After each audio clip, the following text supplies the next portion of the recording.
Hello, happy Frequency and Flow Friday. This space is dedicated to helping you raise your frequency so you can live in optimal flow and really lean in to life in the way that is the most beautifully lived. That's what this space is all about. So thank you for joining me today. We do have a new moon next week, though I really wanted to sort of lean in today to this energy that's been here because it's been so big and just focus on the present. Think about how last week was and how things unfolded and where you're wanting to go. This is a waning crescent in Cancer today that we're up against. And so there's a lot that's really happening. We have emotional release. It's a really good time to nurture a lot of self-care. It's a good time to work with your ancestors, do those altars, maybe do intuitive work, hence we're here, and to prepare for renewal. The new moon is coming up. And so instead of just thinking about,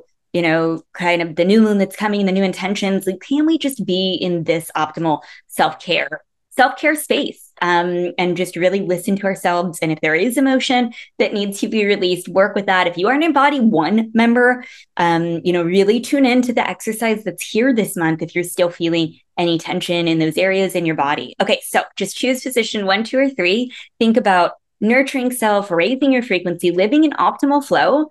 If you're choosing position 1, I'm going from the top of the deck and you get I am, but it did come in an upside down position. So the card you get is I am. This card is all about really living in your I am presence. There's a signature frequency actually that I have that you could tune into. It's on Insight Timer of all places. If you're an Embody One member, it is in the meditation resources, but this is about really tuning into your own blueprint. So think about, getting practical with this. Maybe focus on what you need to let go of that is standing in the way of your I am presence. Can you meditate, journal to help process and release any feelings getting in the way of standing in your I am presence and really coming into some release so that when you set new, intentions for the new moon, that it's actually, you're aligned with your signature frequency and not something that doesn't matter, so maybe thinking about in this final waning crescent phase, we're still in a letting go of the emotions that are standing in the way of you being in your I am. If you're choosing position number 2, I'm going to shuffle one more time. Pull from the center of the deck. You get Stove. I love this card. This card is about what are you cooking up?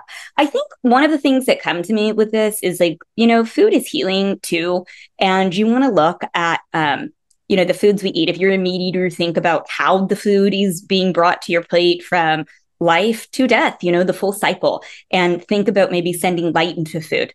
Think about, maybe some ritual, cooking, the stove. This is ritualistic. This is a ritualistic message that says, we can have emotional release and healing in the kitchen, in the food that we eat.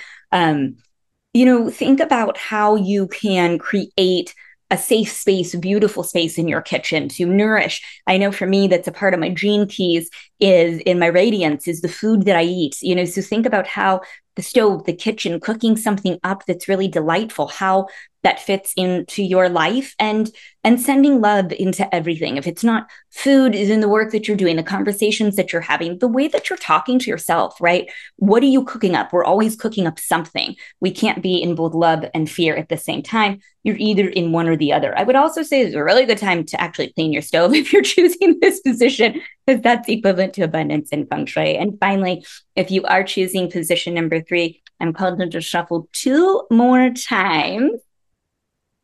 I keep seeing with this position, lots of landscape and open hilly things that really cause me to think about family, and we get ceremony and ritual. Beautiful message. And I would say if you're choosing this position, maybe look at ceremony and ritual in ways that you are connecting with your family right now. Use this time that's here to mend, to strengthen family ties, perhaps reaching out to loved ones. Maybe you want to just are not there and you want to create a family altar to honor your ancestors or to work something out. Great place to do that in feng shui. If you know the Bagua map, walk in through your front door, go to the immediate right. That's travel and helpful people. You could also do that in a room, If you want more info about that, I have a ton of info in the Discovery Vault. You could go to school.jeanandnicole.net. But if you're choosing this position, I also think it's important to focus on your health. Maybe tune into your Radiance and Gene Keys. Look at what you are doing for your health. Are you reconnecting with what your cells really need to raise your frequency? So I hope this helps you today before we go into the new moon, to live in the new moon, set intention in the new moon, to think about what really needs to be removed so you can approach next week's new moon with a loving, open, optimistic, and high frequency heart. I'm sending you so much love. Ciao.